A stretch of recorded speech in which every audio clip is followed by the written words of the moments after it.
आज का हमारा क्वेश्चन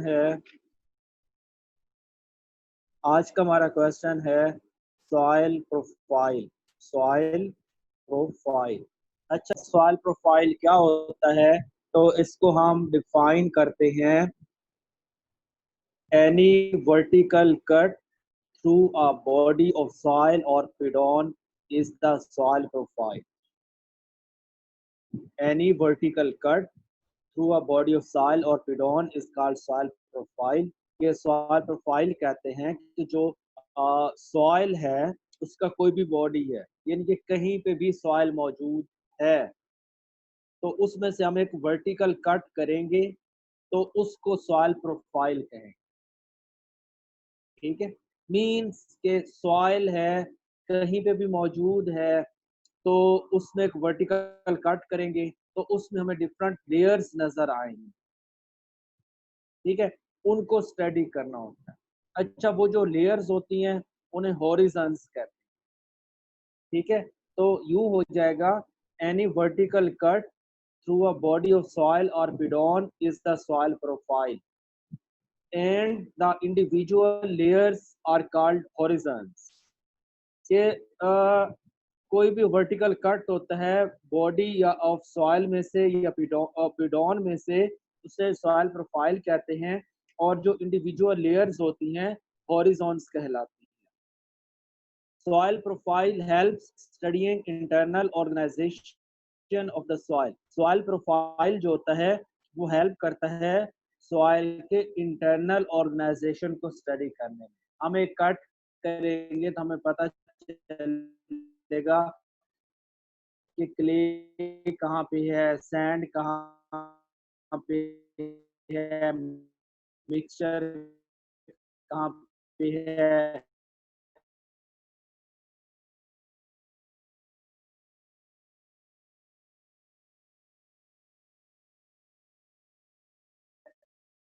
हार्ड लेयर्स कहाँ पे है,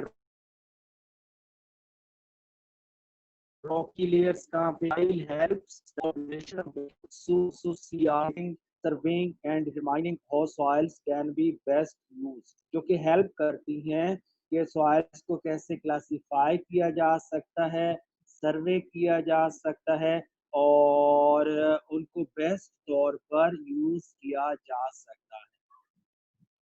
हॉरिजन्स, सबसे पहले हम लोग पढ़ेंगे हॉरिजन्स। हॉरिजन्स क्या होते हैं? The horizons develop largely through the action of rain water which leaches materials from surface and deposits most or all of them at a slightly greater depth। Horizons कैसे बनते हैं जी? रेन वाटर के नतीजे में बनते हैं। रेन वाटर के नतीजे में जो होता है वो हॉरिजन्स बन रहे होते हैं। होता क्या है कि जो रेन वाटर होता है वो डिफरेंट पार्टिकल्स को बहा के ले जाता है। अब जो डिफरेंट पार्टिकल्स होते हैं उनकी जो फ्लो करने की वेलोसिटी होती है रेन वाटर में वो डिफरेंट होती है। जो सॉइल है, अब सॉइल तो है, उसमें जो क्ले पार्टिकल्स है उनकी डिफरेंट है, जो सैंड है उनकी डिफरेंट है, जो सिल्ट है उनकी डिफरेंट है, जो छोटे स्मॉल रॉक्स उनकी डिफरेंट है, लार्जर रॉक्स की डिफरेंट है। तो जो डिफरेंट सॉइल पार्टिकल्स होते हैं उनकी फ्रिक्वेंसी डिफरेंट होती है। तो जो रेन वाटर होता है अब वो इनको लीच करता है। इसी वजह से हर जो हॉरिजन होता है उसके करेक्टरिस्टिक सेट ऑफ फीचर्स होते हैं। खास तौर पर जो इनका कलर होता है वो डिफरेंट होता है। इसी तरह करके जो कि इन्हें दूसरे हॉरिजन से मुख्तलिफ करता है। कलर डिफरेंट होता है, थिकनेस डिफरेंट होती है, टेक्सचर डिफरेंट होता है, स्ट्रक्चर डिफरेंट होता है, कंसिस्टेंसी डिफरेंट होती है, पोरोसिटी डिफरेंट होती है, केमिस्ट्री डिफरेंट होती है, कंपोजिशन डिफरेंट होती है। तो ये बहुत सारे कैरेक्टरिस्टिक्स हैं और ये तमाम कैरेक्टरिस्टिक्स जो है वो डिफरेंट होते हैं। Colour, thickness, texture, structure, consistency, porosity, chemistry, composition.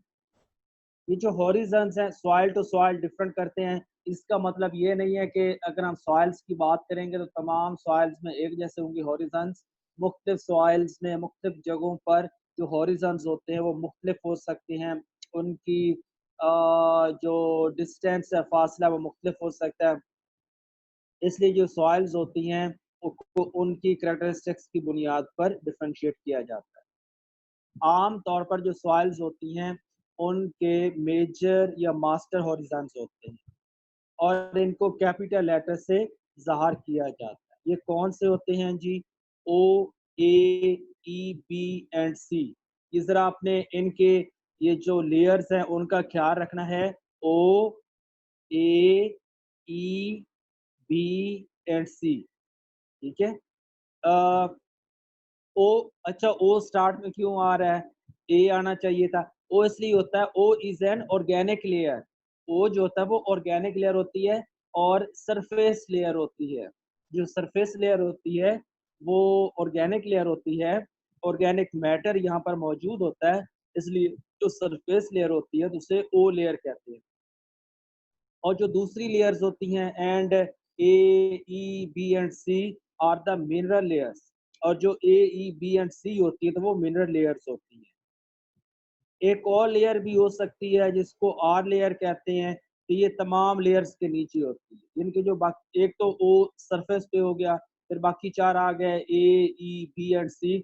उनके नीचे भी एक और लेयर मौजूद होती है जिसे आर लेयर कहते हैं, जिसे रेगोलिथ या नॉन सॉइल हॉरिज़ॉन भी कह लेते हैं। ये जो बड़ी-बड़ी लेयर्स होती हैं, ये मज़ीद छोटी-छोटी लेयर्स में भी डिवाइडेड होती हैं। ये मज़ीद छोटी-छोटी लेयर्स में भी डिवाइडेड होती हैं और उस प्रकार के उनको जो है वो डिवाइड किया जा सकता है। ओ हॉरिज़न और जो अपर पार्ट होता है ए हॉरिज़न का, उन्हें कहते हैं maximum zone of biological cavity, biological activity. O horizon मुकम्मल और जो ए हॉरिज़न होता है उसका जो ऊपर वाला हिस्सा होता है उसे कहते हैं कि ये बायोलॉजिकल एक्टिविटी का मैक्सिमम ज़ोन होता है। ये जो दोनों हॉरिज़ॉन्स होते हैं ये सब्जेक्टेड होते हैं to greatest changes in soil temperatures and moisture conditions. These contain the most organic carbon and are the sites where most or all decomposition takes place. और अभी हम इनके बारे में मज़ीद पढ़ेंगे। अगर हम ओ हॉरिज़ॉन की बात करते हैं, जैसा कि हमने पढ़ा इसको सरफेस लेयर कहते हैं। यहाँ पर फ्रेश या पार्शली डिकम्पोज्ड ऑर्गेनिक मैटर मौजूद होता है। मीन्स डिकम्पोजर्स भी मौजूद होते हैं और ये मिनरल सॉइल के साथ मिक्स नहीं होता है, ये बात याद रखनी है। जो ओ हॉरिज़न होता है ये वो लेयर होती है जहाँ पर सिर्फ और सिर्फ ऑर्गेनिक मैटर होता है और उसकी कोई मिक्सिंग इनऑर्गेनिक के साथ नहीं होती है। ये कहाँ पे मौजूद होता है ओ हॉरिज़न?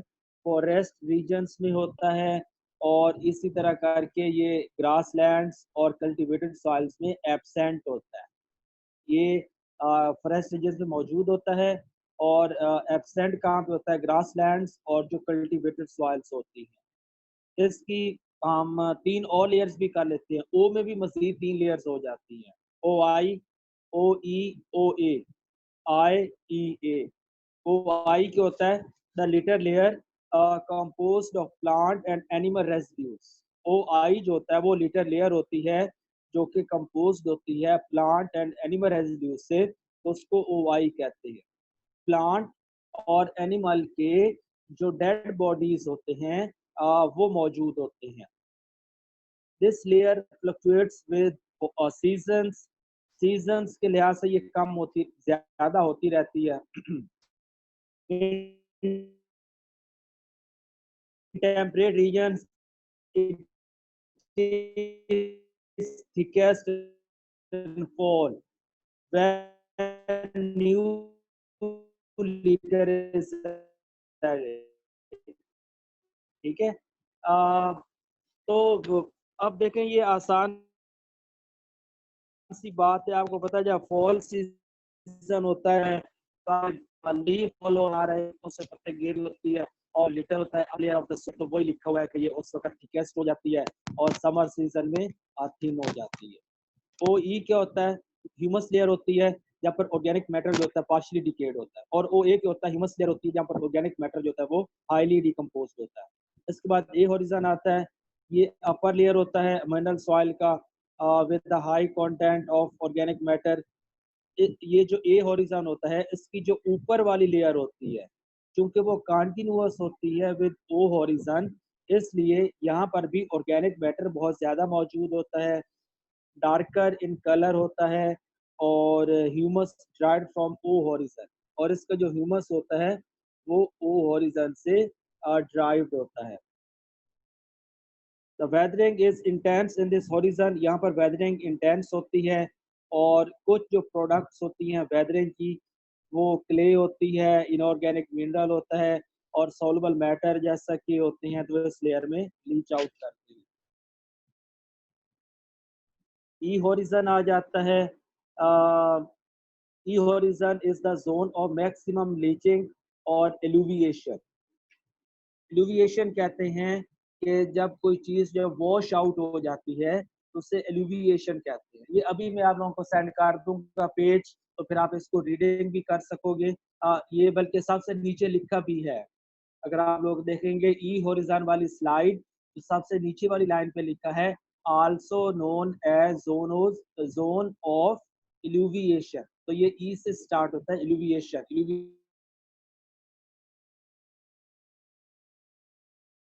वाटर रेनफॉल हो रही है, फ्लड आ रहा है, इसको जोन ऑफ मैक्सिमम लीचिंग या एलिविएशन भी कहते हैं। और ये मटेरियल्स में डिसॉल्व होती है, जैसा कि क्ले में, आयरन में एल्यूमिनियम ऑक्साइड्स आ जाते हैं, इसमें से बाहर की तरफ जो है मूव कर रहे होते हैं वेटिंग और नीचे के। ये लाइटर इन कलर होता है लेयर, और यहाँ पर रेजिस्टेंट मिनरल्स जैसा कि क्वार्ट्ज और सिल्ट पार्टिकल्स मौजूद होते हैं, और यहाँ पर ऑर्गेनिक मैटर जो होता है वो पुअर होता है, कम होता है। इसके बाद आता है जी B horizon. It is the zone of illuviation, यहाँ पे आई लिखा हुआ है, आप लोग देखोगे फिर अगेन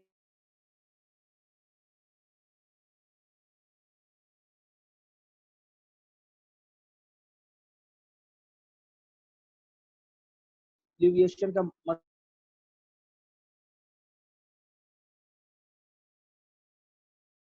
उसका मतलब था वॉश आउट। तो जो बाकी चीजें रह जाती हैं वो ई हॉरिजन कहलाती है। आई का मतलब है बाहर से सॉइल पार्टिकल्स का आ जाना, तो वो आई वाले इल्यूविएशन कहलाते हैं। The least materials from horizons above accumulate in this layer, वो यहाँ पर इकट्ठे हो जाते हैं। इट एक्यूमुलेट्स, यहाँ पर इकट्ठे हो जाते हैं silicates, clay, iron, aluminium, humus. E horizon से आने वाले जो होते हैं silicates, clay, iron, aluminium, humus इकट्ठे हो जाती हैं।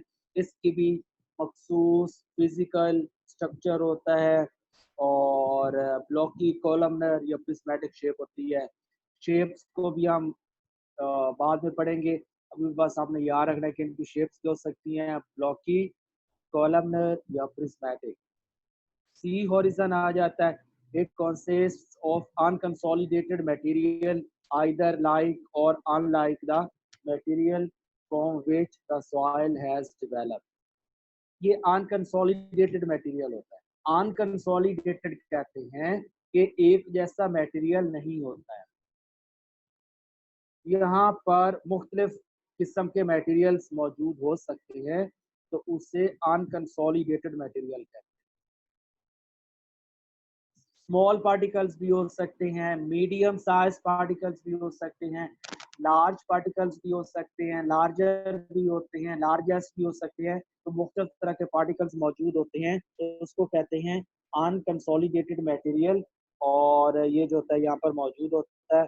And this layer is without any biological activity and weathering process. और ये जो लेयर होती है ये किसी भी किस्म की बायोलॉजिकल एक्टिविटी या वेदरिंग प्रोसेस के बगैर होती है।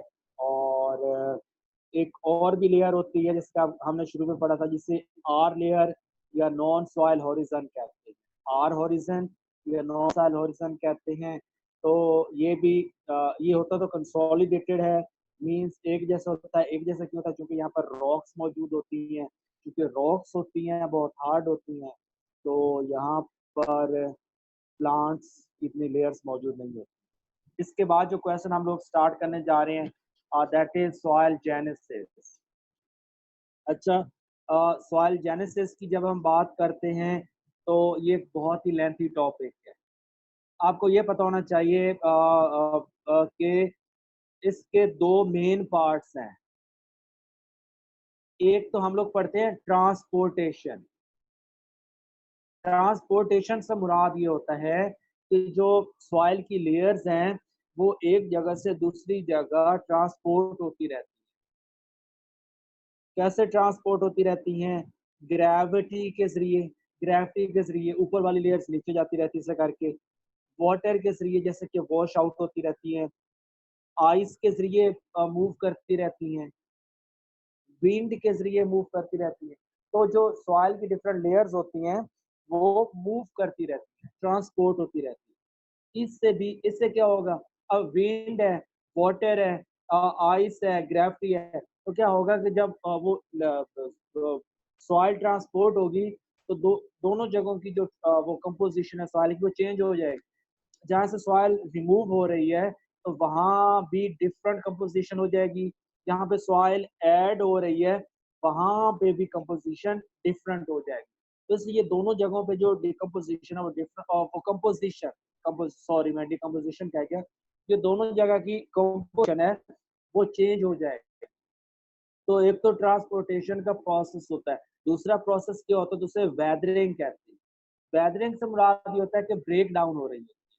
ये जो वेदरिंग होती है, ये मैकेनिकल भी होती है, केमिकल भी होती है, बायोलॉजिकल भी होती है। खैर उसको तो हम लोग पढ़ेंगे, लेकिन आज जो हम लोग पढ़ेंगे, वो हम ट्रांसपोर्टेशन के बारे में पढ़ेंगे। सॉइल फॉर्मेशन बल्कि ट्रांसपोर्टेशन भी आज हमारा कंप्लीट नहीं होगा, चलो उसको हम नेक्स्ट टाइम पे कंप्लीट कर लेंगे। तो जो सॉइल फॉर्मेशन है या जेनेसिस है, इसको ये जो प्रोसेस है इसे सॉइल जेनेसिस भी कहते हैं, पीडोजेनेसिस भी कह लेते हैं। बिकॉज पीडोलॉजी हमने पढ़ा था, सॉइल को कहते हैं, सॉइल स्टडी को कहते हैं, तो पीडोजेनेसिस भी कह लेते हैं, सॉइल फॉर्मेशन भी कह लेते हैं, सॉइल जेनेसिस भी कह लेते हैं। Soil formation or genesis is the creation of soil from a non-soil parent material. Non-soil material होता है, ऐसा मटेरियल होता है जो कि सॉइल नहीं होता है, रॉकी मटेरियल होता है, तो उससे सॉइल का बढ़ना सॉइल फॉर्मेशन कहलाता है।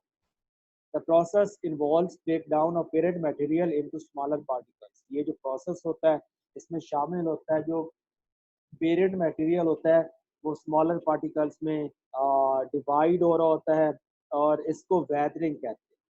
पेरेंट मटेरियल होता है तो वो स्मॉलर मटेरियल्स में डिवाइड हो रहा होता है, ब्रेक डाउन हो रहा होता है, तो उसे वेदरिंग कहते हैं। फिर रीअरेंज हो रहा होता है और उसके मिनरल स्ट्रक्चर में चेंजेस आ रहे होते हैं, ऑर्गेनिक मैटर ऐड हो रहा होता है, क्ले बन रही होती हैं और हॉरिजॉन्स क्रिएट हो रहे होते हैं। Studies of soils throughout the world world have shown, ये जो पूरी दुनिया में स्टडीज उन्होंने ज़ाहिर किया है कि ये जो सॉइल की काइंड्स हैं, that develop are largely determined by 5 major factors. कि वो 5 बड़े फैक्टर्स होते हैं। क्या होते हैं? क्लाइमेट होता है, टेम्परेचर और प्रेसिपिटेशन आ जाती है, लिविंग ऑर्गेनिजम्स आ जाती है, नेटिव वेजिटेशन आ जाती है, लिविंग ऑर्गेनिज्म में माइक्रोब्स भी शामिल होते हैं, सॉइल एनिमल, ह्यूमंस, ये सारे शामिल होते हैं लिविंग ऑर्गेनिजम्स में। नेचर ऑफ पेरेंट मटेरियल आ जाती है, टोपोग्राफी आ जाती है। टोपोग्राफी कहते हैं कि वहाँ की जो स्लोप्स हैं उसमें क्या डिफरेंसेस है। And time that parent materials are subjected to soil formation. आज हमने इतना ही करना है, दूसरी चीजें हम लोग बाद में पढ़ेंगे। पेरेंट मटेरियल के बारे में थोड़ा सा आप लोगों को मैं बता देता हूँ। पेरेंट मटेरियल ये होता है, the unconsolidated mass from the soils are formed is the parent material। तो जो सबसे पहले मैस बनता है सॉइल से, पेरेंट मटेरियल कहलाता है। ये मुश्तमिल होता है बेसिक मिनरल फ्रेमवर्क पर, और मोस्ट सॉइल, जो ज़्यादातर सॉइल्स होती हैं उनमें बेसिक मिनरल फ्रेमवर्क्स मौजूद होते हैं और स्मॉल फ्रैगमेंट्स मौजूद होते हैं इनऑर्गेनिक मैटर के, जिनसे इसको ड्राइव किया जाता है सॉलिड रॉक्स को मैकेनिकल, ये केमिकल टाइप्स ऑफ वेदरिंग के जरिए। दूसरी चीजें हम लोग नेक्स्ट टाइम करेंगे। तो आज के लिए इतना ही काफी है। ठीक है, आज के लिए इतना ही काफी है। कल संडे है, मंडे को अगेन जो 9 ठीक है, 9 बजे मंडे को जब हम लोग 9 बजे अगेन स्टडी करेंगे इससे आगे। तो आज आपके ज़िम्मे एक एक्टिविटी भी है और एक्टिविटी ये है कि आप लोगों ने ये जो जितना भी हमने पढ़ा है इकोलॉजी, इसको आप लोगों ने प्रिपेयर करना है, ठीक है? आज का दिन भी है, कल का दिन भी इसको आपने प्रिपेयर करना है और